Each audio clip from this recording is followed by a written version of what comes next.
You are about to meet a 38-year-old Montrealer who has had a big year. She is a real estate broker, a model, and on top of that, she broke a Guinness World Record for something that may have actually helped her get pregnant. Are you intrigued yet? Yeah, there's more to this story. Kim Bruneau broke the record by doing a rather dangerous underwater photo shoot. We're going to find out more because Kim joins us now. Hi, Kim. Hi, girls. How are you? It's great to talk to you. Congratulations. Thank you. How did we're having a little giggle because you said hi, girls, and Aaron's a guy. Not yeah, that's okay. Unless you know something I don't, but that's fine. Sorry.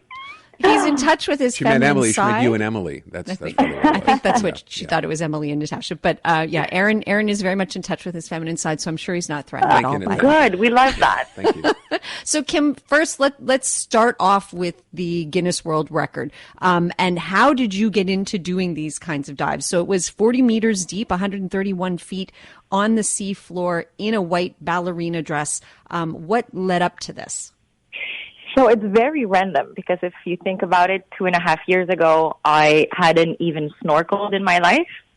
And I only dived for a period of about 1 year. So what led me to it is I was doing fertility treatments in Canada, IVF cycles, and it wasn't working. And I decided to look for alternative treatments, more aggressive treatments. And I ended up in Mexico with a recommendation. And over there, they told me that my chances were very low. About 90 to 90% chances of failure. So I decided that, when in my life am I going to be abroad for months at a time? Probably never. So I don't want to only have bad memories, right? Sure. So I thought, what do people do here that we don't do in Canada that I could learn? So I started surfing. And then after an accident, I decided I need to be a little bit more agile underwater, and I started free diving. And it was an instant passion. I thought it was so freeing and so nice. And I never do things half measures, so I decided to certify myself as a free diver. And then Mexico has some of the best diving spots in the world. So I'm there. Can I just ask a quick question? So free diving means specifically that you're not using an oxygen tank? Correct. So you only have a mask in your fins. Holy moly. And okay, it's go so on. nice because you can go extremely deep, but you feel like you're one with the environment because you're not making bubbles, because you don't have heavy equipment. You can swim as fast as, some of the fish. So you're really like one of them. So I had beautiful experiences with rays and sharks and jacks and all kinds of beautiful, beautiful creatures. Wow. And unfortunately, in parallel to that, my treatments were going horribly. And I ended up going to the emergency and being on bed rest for 7 days. And I thought, you know what? Let me hang my fins and just go back to Canada and rest. But then somebody said, you know what? In Florida, they have this amazing doctor.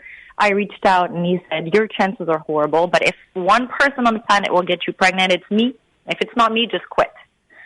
So I said, okay, packed my bags, I left, and then I wasn't so much in touch with the crowd in Miami, like the party scene and whatnot, so I started diving, but, I did my travels with my mom, so I was always alone, and I met people diving on boats, I met people on Instagram that were diving, so I decided to become a master diver, and Florida is the world's shark capital. So I said, you know what, I'm going to become a shark conservationist, do the specialization.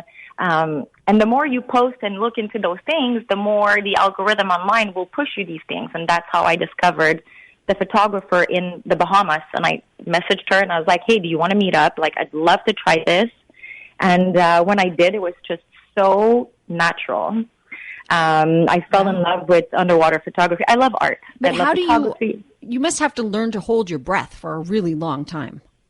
Well, so it depends what kind of shoot we do. When it's shallow, it's breath hold. But if we go really deep, like the record, we do a mix of scuba diving and free diving. So there's a breath hold that's underwater very deep, but I couldn't go back and forth. I would be exhausted. Right. And I wouldn't be able to pose for so long. So we're really doing a mixture of both. So the protocol is a scuba diving protocol because now you're breathing nitrogen in your oxygen. Okay. So it's a little more technical. It's a bit more dangerous as well, I find, because free diving, you rely on your body. So you're responsible for your air, whereas when you're scuba diving, you rely on an equipment, numbers, tables, it's very different.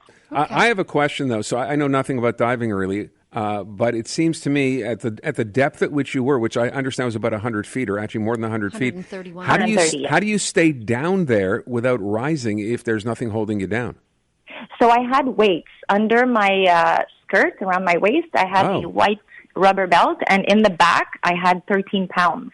No way. Okay. Yeah, so I hide it so that it doesn't show for the pictures, but definitely needed extra weight, just like a diver would. Then my other dumb question is, I saw the pictures. Are those really sharks circling you, or is that just photoshopped? There's none of our pictures are photoshopped. We don't remove or add anything, but we do have to tweak the light because underwater you lose colors from red down to violet. So unfortunately, the deeper you go, the first color to go is red. So we do tweak the light. That's it. But those fish, those sharks were like literally all around you. Yeah, we baited them actually. So, great. There's different kinds of sharks. Some are more dangerous, some are less dangerous. And when you do your shark specialization classes, you learn how to look for their behavior. You obviously do it with professionals. There's always security around. And we go to an area with people. It's not a new area for the divers that I'm with. They know the area. They know the creatures that are there. They know what behavior to look for. I'm laughing, Kim, because you make it sound like it's like no big deal. Park, and I'm looking at the picture and I'm like, oh my God. Before we run out of time, I want to make sure we circle back to the beautiful thing that came of you learning to dive. And you got pregnant. I got pregnant. I was trying everything, Chinese herbs and acupuncture and massages and healers. And when I discovered diving, it was really the only place where my body wasn't in pain because it was weightless, and it was just the silence and the waves. And it's when I gave up all that stuff and I just concentrated on diving that I got pregnant. So that's why I went back for my maternity pictures.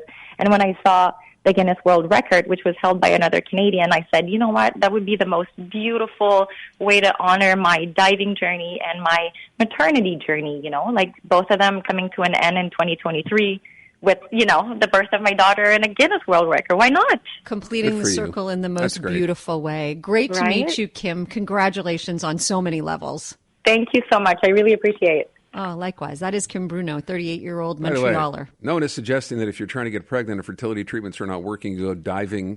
I'm just saying it worked for her, but it was the relaxation being one with the water. Yeah. Didn't get that from us.